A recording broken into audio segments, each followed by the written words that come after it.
आप देख रहे हैं देश खबर 24 और वक्त है खबरों का। रीवा में मध्य प्रदेश के सबसे बड़े घोटालों में से एक जल संसाधन विभाग के 1250 करोड़ के बहुचर्चित बाणसागर घोटाले में रीवा की विशेष न्यायालय में 40 लोगों पर आरोप तय हो गए हैं।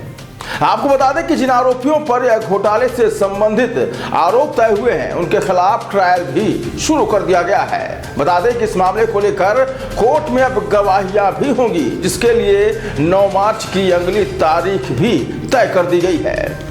मध्य प्रदेश शासन की ओर से मामले की पैरवी कर रही सहायक जिला लोक अभियोजक अधिकारी अंजू पांडे व मीडिया प्रभारी अफजल खान ने बताया कि बाणसागर परियोजना में 1250 करोड़ का घोटाला उजागर हुआ है। इस मामले में वर्ष 2008 में ईओडब्ल्यू द्वारा एफआईआर रजिस्टर्ड की गई थी और चालान न्यायालय में प्रस्तुत किया गया था।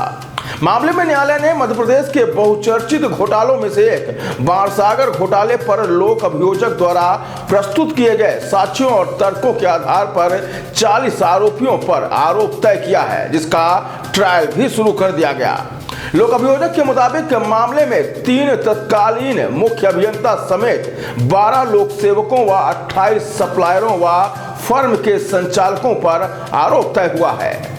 1978 में बाणसागर परियोजना के लिए जो राशि सैंक्शन हुई थी और 2006 में उक्त राशि 1250 करोड़ के आसपास हो गई थी, तो जो उसके अनुसरण में बाणसागर में निर्माण कार्य किए जाने थे उसी के संबंध में ये घोटाला हुआ है। उसी घोटाले के लिए जो एफआईआर दर्ज की गई है तो 2008 में दर्ज की गई है और 2008 में एफआईआर दर्ज करने के बाद जो है तो 2012 में माननीय न्यायालय के समक्ष आरोप पत्र प्रस्तुत किया गया और उसके पश्चात भी विवेचना जारी रही और 7 पूरक चालान प्रस्तुत किए गए।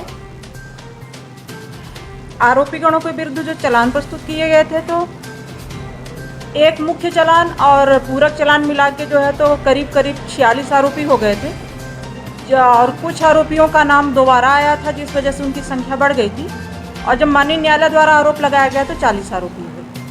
तो आरोपीगणों के विरुद्ध जो है तो आईपीसी की धारा 420, 467, 68, 471 और पीसी एक्ट की धारा 12, 13, 1, 13, 2 के तहत आरोप विरचित हुआ है और न्यायालय द्वारा मेरे द्वारा ट्रायल प्रोग्राम प्रस्तुत करने के पश्चात न्यायालय द्वारा जो है तो 9 तारीख को साक्ष्य के लिए तारीख नियत की गई है। और जो मुख्य चालान है तो उनमें आरोपियों की संख्या जो है तो 20 थी और जब पूरक चालान प्रस्तुत किया गया तो पूरक चालान 1 में 20 आरोपी, पूरक चालान 2 में 10 आरोपी और पूरक चालान 3 में 9 आरोपी। क्या कैसे हुआ था? पूरक चालान में 13 आरोपी, पूरक चालान 5 में 18 और पूरक 6वें नंबर में 1 आरोपी और पूरक चालान 7 में जो है तो 1 आरोपी।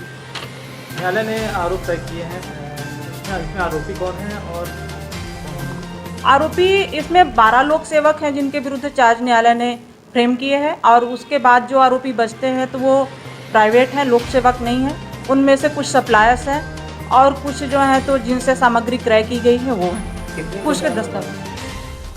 ये अभी कुछ कहा नहीं जा सकता इसके बारे में कि कितना है, क्योंकि जब आप डिटेल स्टडी करेंगे तो और भी चीज़ें सामने आती है। जो प्राइमा फेसी स्पष्ट होता है तो 1250 करोड़। जांच कौन कर रहा था?